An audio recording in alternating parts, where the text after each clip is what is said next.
Can I reveal something? 15 years na ho tayong nag-Holy Week recollection. And for 15 years, parang hindi naging highlight sa akin yung worship. Because supposedly, the highlight of our experience in Holy Week recollection, the worship, the talks, and the sharing of others. Pero hindi sa akin masyado naging highlight yung worship. Kahit na magagaling naman talaga yung mga worship leaders natin, magaling yung mga bands natin, pinukuha yung magagaling, pinagsasama-sama. That's why, pag nagdating ka ng Holy Week recollection, medyo parang mas mataas ng konti yung level. But that's not the highlight of the Holy Week recollection for me. Neither the talks. Kasi yung talks, most of the talks, in my 15 years of being a feast builder and more than 30 years of being a preacher, halos na ito ko na rin eh. So hindi yan yung highlight ng Holy Week recollection sa akin. Kahit yung mga sharing, kasi most of the sharing, narinig ko na rin doon sa feast. Kasi yung mga feast, pinapanood ko din yan. And some of those sharers, narinig ko na din yung sharing nila. And sometimes sa yung mga retreats.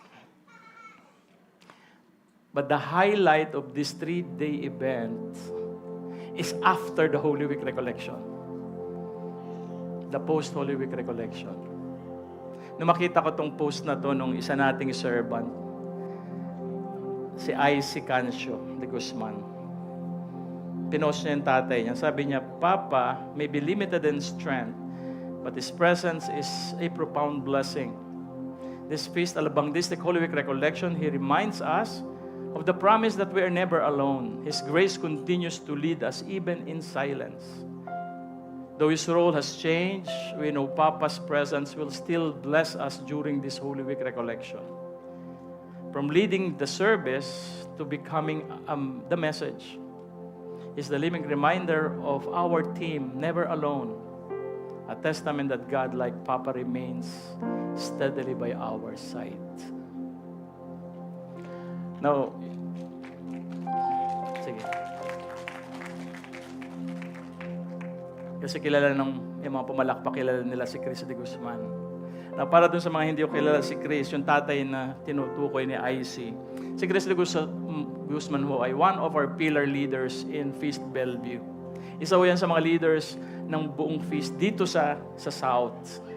And for the past 10 years, siya ho yung Holy Week Recollection Chairman natin.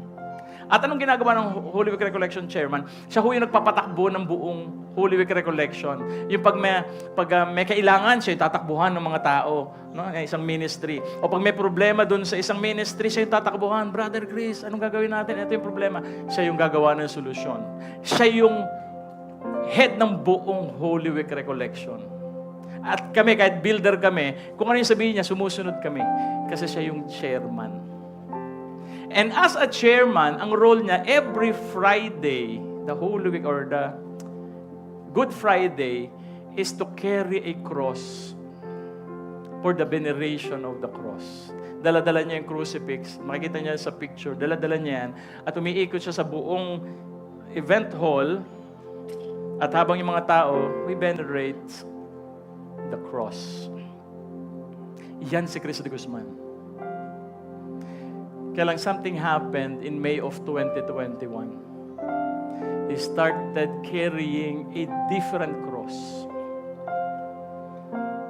In 2021, nagkaroon ho siya ng encephalitis.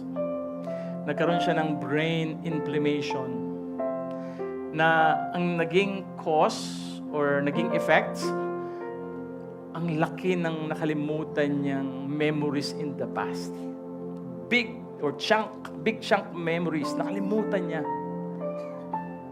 Kaya siguro sabi ko, ito yung highlight sa akin eh. Kasi, di ba, usapang brain. Parehas kaming may tama sa ulo. Kaya siguro naging highlight sa akin eh. And you know, for almost 5 years now, yung wife niyang si Lani, she has to keep introducing us to Chris. Pag nakikita kami, Pag may mga meetings kami, o nakikita kami sa retreat ng couples, pag nakita kami, i-introduce niya kami kay Chris. Bakit si Chris? Hindi niya na nakikilala hindi na siya nakarecognize ng mukha. At madalas, kailangan itong si Lani magpakilala ng sarili din niya kay Chris. Yung minsan sinasabi niya, "Hoy, hindi ako si Inday ha. Ang asawa mo ko." Yung gano'n. Hindi na siya nakakilala. And I cannot imagine the hardship that this cross is bringing their family. Kasi ako, di ba, operasyon lang eh. Ito talagang hanggang ngayon, 5 taon na eh. Grabe yung, alam mo yun? But here's the good thing about Lani and the kids. They keep on showing up to their feast. Every Sunday, pupunta sila, magsaserve pa rin kay Lord. Kahit alam mo may bit-bit.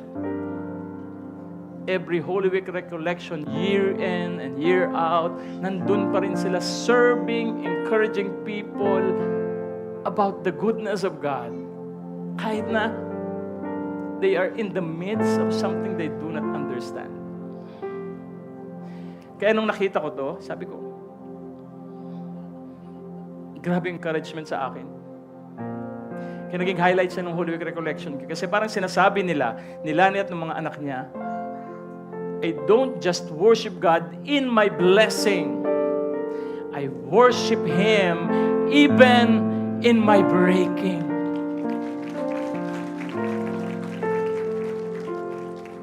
Yan yung nagawa ni Chris, ni Lani at ng mga anak niya. They keep on showing up. And God used them.